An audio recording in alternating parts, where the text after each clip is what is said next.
사도신경으로 신앙 고백하시겠습니다. 전능하사 천지를 만드신 하나님 아버지를 내가 믿사오며 그 외아들 우리 주 예수 그리스도를 믿사오. 이는 성령으로 잉태하사 동정녀 마리아에게 나시고 본디오 빌라도에게 고난을 받으사 십자가에 못 박혀 죽으시고 장사한 지 사흘 만에 죽은 자 가운데 다시 살아나시며 하늘에 오르사 전능하신 하나님 우편에 앉아 계시다가 저희로서 산 자와 죽은 자를 심판하러 오시리라. 성령을 믿사오며 거룩한 공예와 성도가 서로 교통하는 것과 죄를 사하여 주시는 것과 몸이 다시 사는 것과 영원히 사는 것을 믿사옵나이다. 아멘. 찬송가 324장 찬송하시겠습니다.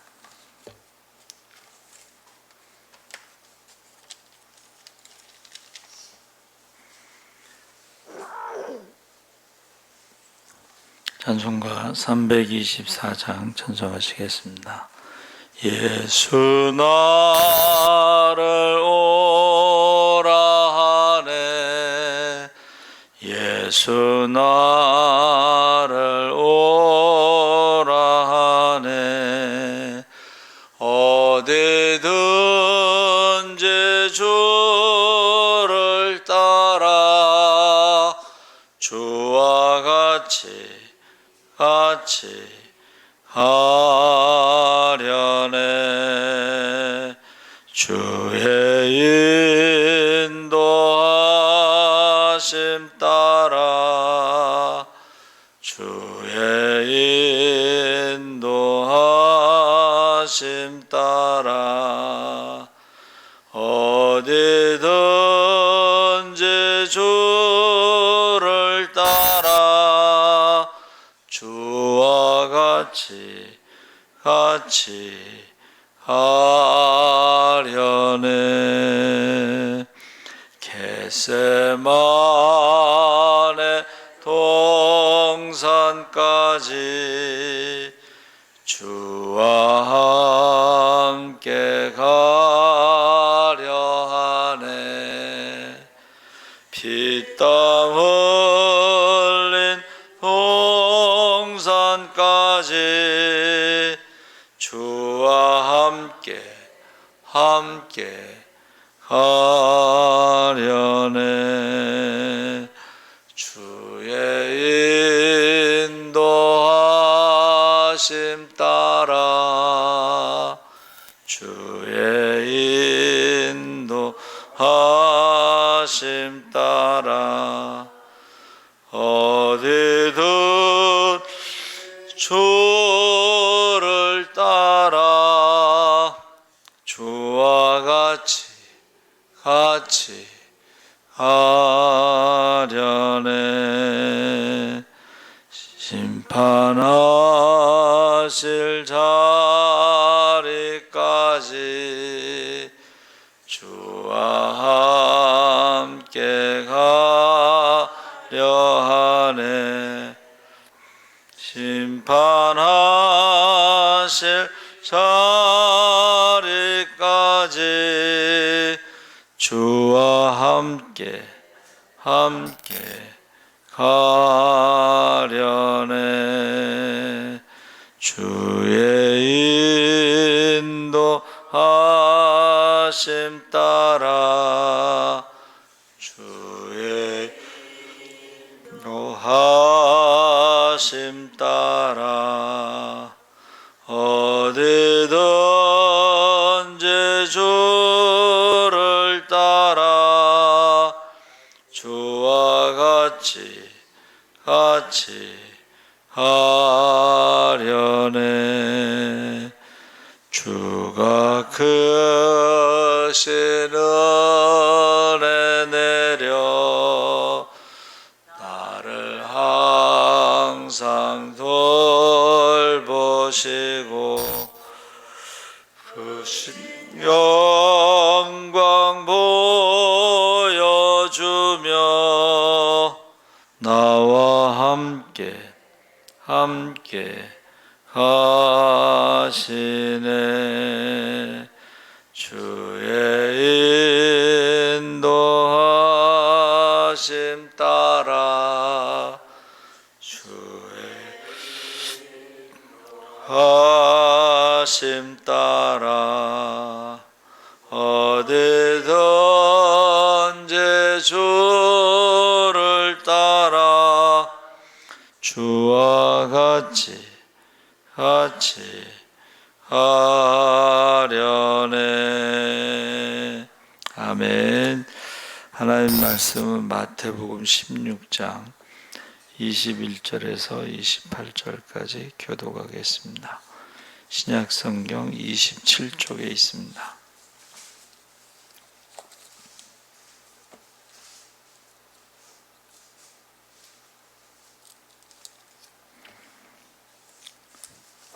마태복음 16장 21절에서 28절까지 교독을 하겠습니다. 이때로부터 예수 그리스도께서 자기가 예루살렘에 올라가 장로들과 대제사장들과 서기관들에게 많은 고난을 받고 죽임을 당하고 제3일에 살아나야 할 것을 제자들에게 비로소 나타내시니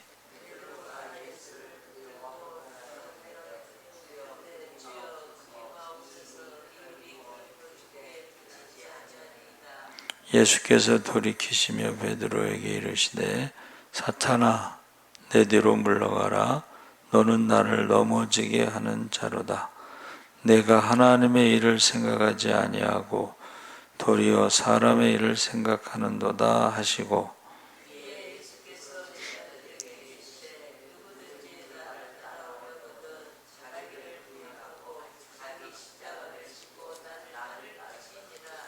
누구든지 제 목숨을 구원하고자 하면 잃을 것이요 누구든지 나를 위하여 제 목숨을 잃으면 찾으리라.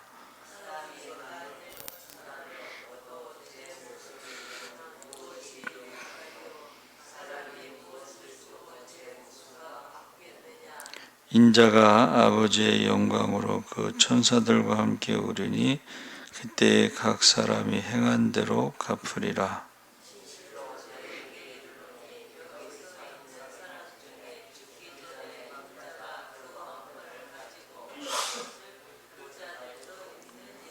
아멘.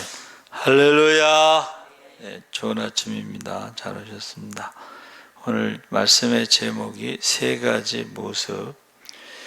우리나라는 사계절이 뚜렷해서 봄, 여름, 가을, 겨울 그래서 절기가 있는데 우리가 농사절기죠. 음력으로 해서 씨를 심고 물을 주고 그리고 성장하는 그 과정이 있고 그 다음에 곡식을 거둡니다. 추수를 합니다. 신앙생활도 마찬가지로 주님의 세 가지 모습이 나오는데 영적인 건강, 우리가 하나님 앞에 알곡으로 추수되는 때 중요한 관계가 있습니다. 그래서 곡식이 자라서 봄, 여름, 가을이 있는 것처럼 신앙의 여정에도 과정이 있다. 근데 그 과정에서 주님의 세 가지 모습을 우리가 닮아가야 되겠죠. 생각해 봐야 되겠습니다. 그래서 첫 번째는 십자가에 달리신 예수님인데 수많은 성화, 영화, 환상으로 보는 예수님의 모습이죠. 우리가 예수님을 하면 떠오르는 것이 십자가에 못 박히신 주님이 성경의 언약의 중심에 있다. 성경은 구약, 신약 이렇게 날 때 약자가 언약이란 뜻이죠. 근데 그 언약은 구약에는 동물의 피, 신약에는 예수님의 피, 그래서 피의 언약이다. 그래서 히브리서 9장 22절에 피 흘림이 없이는 구원이 없다 그랬습니다. 세례 요한은 요한복음 1장 29절에 예수님에 대하여 세상 죄를 지고 가는 하나님의 어린 양이다. 그래서 십자가에 달리신 예수님이 신앙의 여정의 가장 중요한 시작, 십자가에서 죽으심. 그래서 예수님이 유월절 어린 양으로 십자가에서 화목제물로 돌아가시기 전에 한 알의 밀이 땅에 떨어져 죽으면 많은 열매를 맺는다. 그래서 유월절은 보리 추수를 하는 초실절이고, 보리 추수를 하고 나면 밀을 심습니다. 밀을 심어서 오순절에 열매, 칠칠절에 밀 추수를 합니다. 그것이 이제 우리가 맥추감사주일인데, 그 보리 맥자하고 밀 맥자가 같아서 사람들이 이거 헷갈려요. 이렇게 목사님들 설교하실 때 보면 그 두 개를 좀 이렇게 헷갈려 하시는데, 한문으로는 같지만 유월절은 보리, 오순절은 밀. 근데 그 보리를 추수하자마자 밀을 심는 거예요.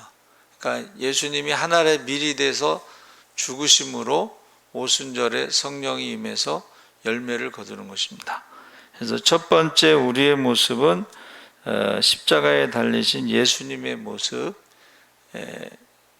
자기를 부인하고 십자가를 지는 그런 모습을 닮아가야 된다. 죽기까지 순종하는 모습을 닮아가야 된다. 그래야지 죄의 문제가 해결되는 것입니다. 할렐루야. 첫 번째 모습, 자기가 죽어야 돼. 자기가 죽어야지만이 죄도 함께 죽는다 그랬어요. 죄의 몸이 함께 죽는 거예요. 그래서 우리가 세례라는 게 뭐예요? 주님과 함께 죽는 거예요. 주님과 함께 죄가 죽어야 돼.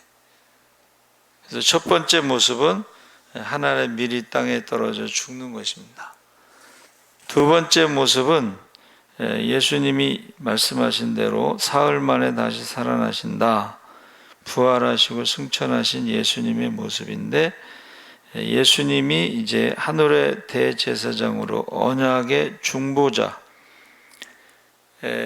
십자가에 죽으실 때는 화목제물로 한 알의 밀알로 죽으시지만, 부활 승천하신 다음에는 언약의 중보자로 대제사장. 그래서 히브리서 8장 6절에 이제 그가 더 아름다운 직분을 얻으셨으니 이는 더 좋은 약속으로 세우신 더 좋은 언약의 중보시라. 요한일서 2장 1절에 나의 자녀들아 내가 이것을 너희에게 쓰면 너희로 죄를 범치 않게 하려 함이라. 만일 누가 죄를 범하면 아버지 앞에서 우리에게 대언자가 있으니 곧 의로우신 예수 그리스도시라. 해서 죄의 문제를 해결해 주셨을 뿐만이 아니라 우리가 하나님 앞에 심판받을 때에 이제 사탄이 이렇게 고발을 하잖아요. 고소.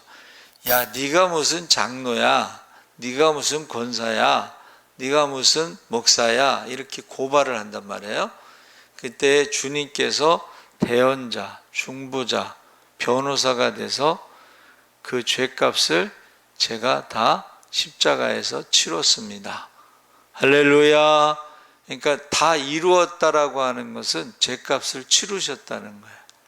죄의 값은 사망이기 때문에 예수님께서 십자가에 죽으심으로 우리 죄값을 치르셨다는 것을 중보자 되시는 예수님이 변론해 주신다는 거예요. 다른 것으로는 죄값을 치를 수가 없어요. 죄가 없으신 예수님만이 우리의 죄값을 치르실 수가 있습니다. 그래서 우리는 부활하신 주님과 함께 신앙생활하는 기간이 가장 길다는 거예요. 예수를 믿는 거는 영접하는 자, 곧 그 이름을 믿는 자들에게는 하나님의 자녀가 되는 권세를 주셨는데, 그 믿는 거는 순간이잖아요. 그렇죠? 근데 씨를 심는 것은 순간이에요. 씨를 심는 것은 순간이지만 그것이 물을 주고 성장하고 자라는 과정은 길죠. 그러니까 우리는 부활하신 주님과 동행하는 그것을 우리가 이제 성령 시대다 이렇게 말하는 거예요. 부활하신 주님과 동행하는 성령 시대. 그래서 성령이 임하시면 너희가 권능을 받고 예루살렘, 유다, 사마리아 땅 끝까지 복음의 증인이 되는데, 이 과정이 우리가 구원받은 사람들의 과정, 구원의 과정의 성숙, 성장. 그러니까 처음에 교회 오면은 어떻게 예배 드리는지도 모르고, 어떻게 기도하는지도 모르고, 어떻게 찬송하는지도 모르잖아요. 예? 그런데 이제 우리가 점점 예배는 이렇게 드리는 거. 원래 그 전에는 예배를요 토요일 날 준비해요. 예배 드리는 걸. 헌금도 미리 준비해. 그래서 그 전에 어른들은요, 새 돈이 들어오면 그걸 헌금으로 준비했다가 주일날 하고, 심지어는 어떤 분은 다리미로 다렸잖아요. 다리미로, 이제 새 돈이 아니고 돈이 좀 낡았으면 다리미로 다렸다, 뭐 그런 말씀도 제가 들어봤어요. 그리고 주일날은 돈을 쓰지 않기 때문에 장을 보는 것도 토요일날 보는 거예요. 토요일날. 그리고 무슨 약속이 있으면 다 토요일날 하는 거예요. 그래서 우리가 이제 결혼식 같은 것도 요즘에는 그냥 결혼식에 가잖아요. 주일날 예배 안 드리고. 근데 그전에는 미리 가는 거예요. 주일날 못 가니까 미리 가서 축의금을 만약에 10,000원 할 거다. 그럼 미리 가서 20,000원 하고, 이제 친척들 같으면 안 갈 수는 없으니까 미리 가서 더 많이 하는 거예요. 그래서 주일날 내가 예배 드리기 때문에 못 와서 미안하다 그러면서 축의금을 더 많이 하는 거예요. 그러면 그걸 더 좋아한대. 그렇죠? 와서 밥 먹는 것보다 돈만 더 많이 주고 가면 더 좋아하죠. 그래서 그전에는 예배를 준비했다는 거예요. 예배를. 그래서 우리가 그 전염병으로 많은 사람들이 죽은 것 중에 유럽의 패스트, 쥐 있죠, 쥐. 쥐가 옮기는 병으로 인해서 흑사병이라고 그러는데, 그 흑사병으로 그 유럽의 인구가 2억 5천이면 거의 1억 정도가 죽었어요. 엄청나게 많이 죽었는데, 유대인들은 하나도 안 죽는 거야. 그래가지고 유대인들이 흑사병을, 패스트를, 전염병을 옮겼다 그래서 유대인들을 많이 죽였어요. 유럽인들이. 근데 유대인들이 죽지 않은 이유가 뭐냐면, 안식일 전에 안식일을 준비하면서 목욕하고 청소하고 빨래하고 깨끗이 한 거예요. 그러니까 우리가 지금 코로나 때도 손 씻으라고 그러잖아요. 손. 그렇죠? 손만 씻어도, 또 마스크만 써도 이게 코로나를 많이 예방하는 거예요, 사실은. 그러니까 우리가 코로나 때 예배 안 드린다는 것은 잘 몰라서 그러는 거예요. 코로나 때 예배를 잘 드린다는 것은 예배를 준비하고 드리면, 그러니까 토요일 날 목욕하고 청소하고 빨래하고 그러면 철저하게 위생관리를 하면 코로나에 안 걸리고, 또 교회에서 이제 방역하고 이러면은 예배를 잘 드리면 코로나에 더 안 걸리는 게 맞는 거예요. 이게 유럽의 그 패스트처럼. 근데 이거 잘 모르니까 예배를 안 드리잖아. 예배를 안 드리는 사람이 코로나에 더 많이 걸렸어. 예배 드리는 사람들은 코로나에 더 많이 안 걸렸습니다. 제가 어렸을 때만 해도 주일날 전에는 토요일날은 꼭 목욕탕을 간 것 같아. 목욕탕 가서 목욕을 하고, 그렇죠?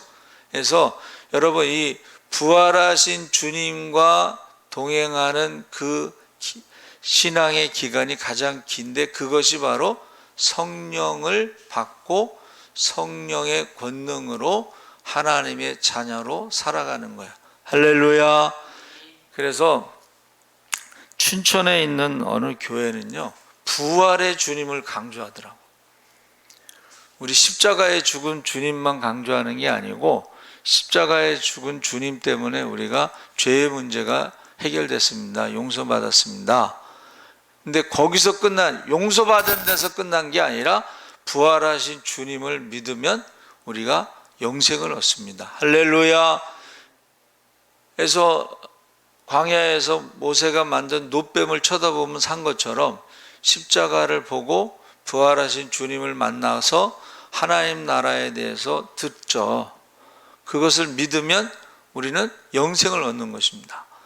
그래서 우리가 부활하신 주님과 함께 신앙생활하는 성장, 성숙의 그 기간이 가장 길다.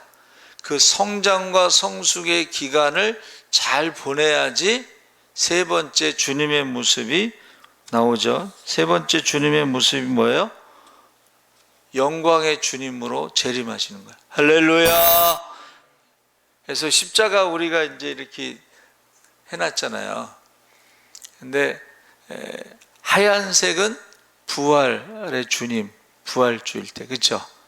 빨간색은 성령 강림주일 때, 그리고 맨 마지막에 노란색이 있어요. 근데 노란색은 여기 없는 거 있나 없나? 근데 노란색은 뭐냐면 재림의 색깔, 영광의 색깔이에요. 할렐루야. 네. 그러면 자 보세요.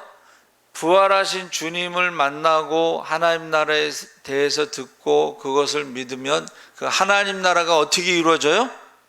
하나님 나라가 성령이 임하시면 권능을 받고 하나님의 자녀의 권세를 가지고 살아갈 때 하나님 나라가 이루어지는 거예요. 그리고 제자의 삶을 사는 게 뭐라 그랬어요? 날마다 자기를 부인하고 십자가를 지고 주님을 따르는 제자의 삶을 사는데 열매를 보고 안다는 거야. 제자의 삶을 사는 것을 보는 것은 열매를 가지고. 근데 그 열매는 성령 충만할 때에 얻는 거예요. 그러니까 오순절에 마가다락방에 성령이 임해서 사람들이 나가서 부활의 주님이 부활하셨습니다 하고 부활의 증인으로 살아갈 때에 사람들이 세술에 취했나 보다. 그때 베드로가 설교했잖아요. 그렇죠? 그때에 3,000명이 세례를 받았는데 우리가 성령 충만해서 부활의 증인으로 살아갈 때에 우리가 성령의 열매로 사람들이 세례를 받는 그것을 말하는 거예요. 그러니까 교회는 세 가지 모습을 주님을 바라봐야 되는데 그 성령 충만해서 열매를 많이 맺으면서 다시 오시는 주님이 오실 때 우리가 기뻐 뛰며 주님을 찬양하고 하나님 앞에 사랑받고 칭찬받고 상급받고 우리의 사명과 직분을 따라 착하고 충성된 종으로 살고 할렐루야. 근데 반대로 악하고 게으른 종이 있어요. 사망의 잠에서 일어나지 않고 맡겨진 영혼들 위해서 기도하지 않고 기도를 쉬고 전도를 쉬는 사람들이 있어요.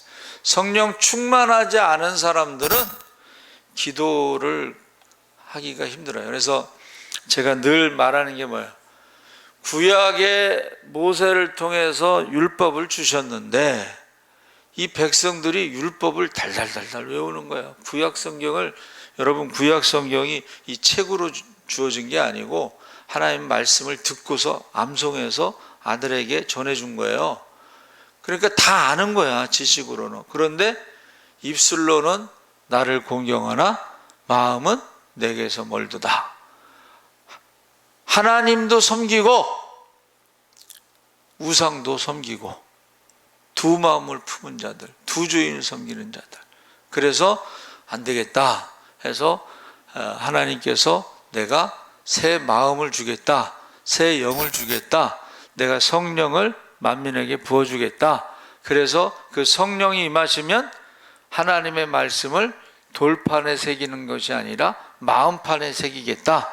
그 마음판에 새기고 그 말씀대로 살아갈 수 있는 능력을 주겠다. 할렐루야.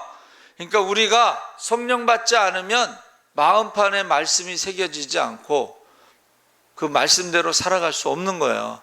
그냥 모세의 율법처럼 우리가 지식으로만 머릿속에 그걸 알고 입술로만 하나님을 공경하는데 항상 두 마음을 품고 두 주인을 섬기고 우상을 섬기면서 신앙생활을 할 수도 있다는 거예요. 그러니까 저와 여러분이 부활하신 주님을 믿으시기 바랍니다. 그 부활하신 주님이 하신 가장 중요한 말씀이 하나님 나라인데, 그 하나님 나라가 어떻게 이루어져요? 성령이 임하시면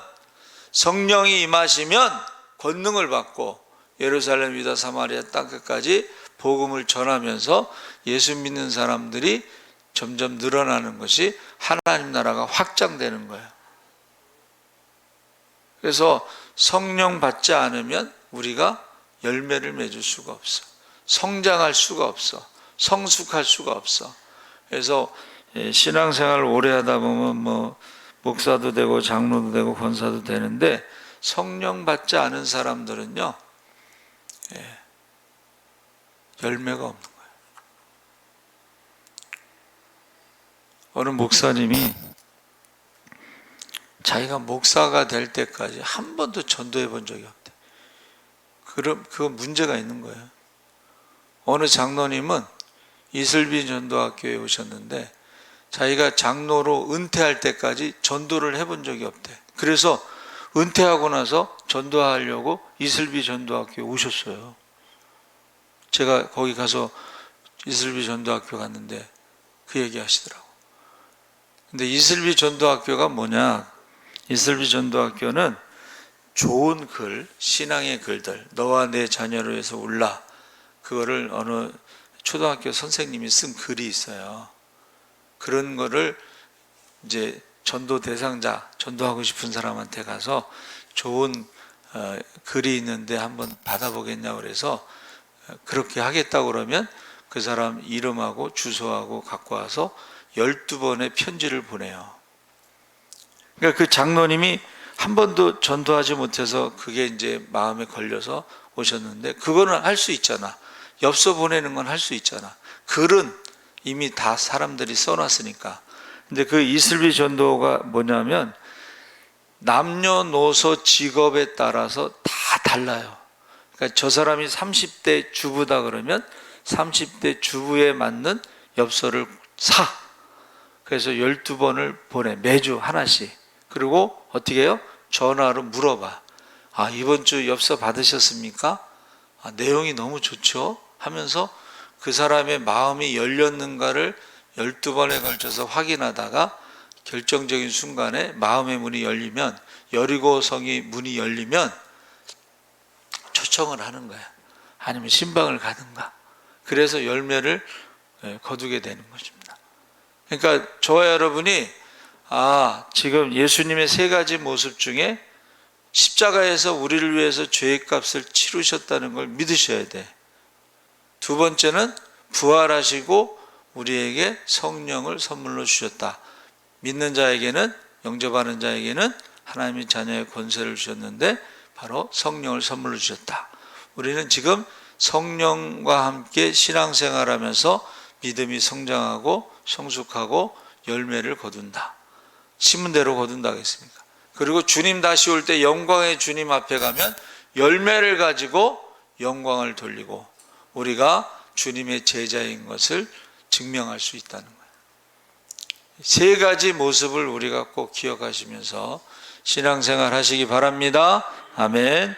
살아계신 하나님 아버지 감사합니다. 이제 주님이 오셔서 십자가에 죽기까지 순종하셨습니다. 하늘의 미리 땅에 떨어져 죽으면 많은 열매를 맺습니다. 이제 부활하신 주님, 사망의 문제를 해결하신 주님, 우리가 영접하는 자고 그 이름을 믿는 자들은 영생을 얻습니다. 주님 다시 오시는 그날에 열매를 가지고 심판하신다고 했습니다. 알곡과 죽정이로 나눕니다. 우리가 한 사람도 빠짐없이 다 성령 충만하여 아버지 하나님의 권능으로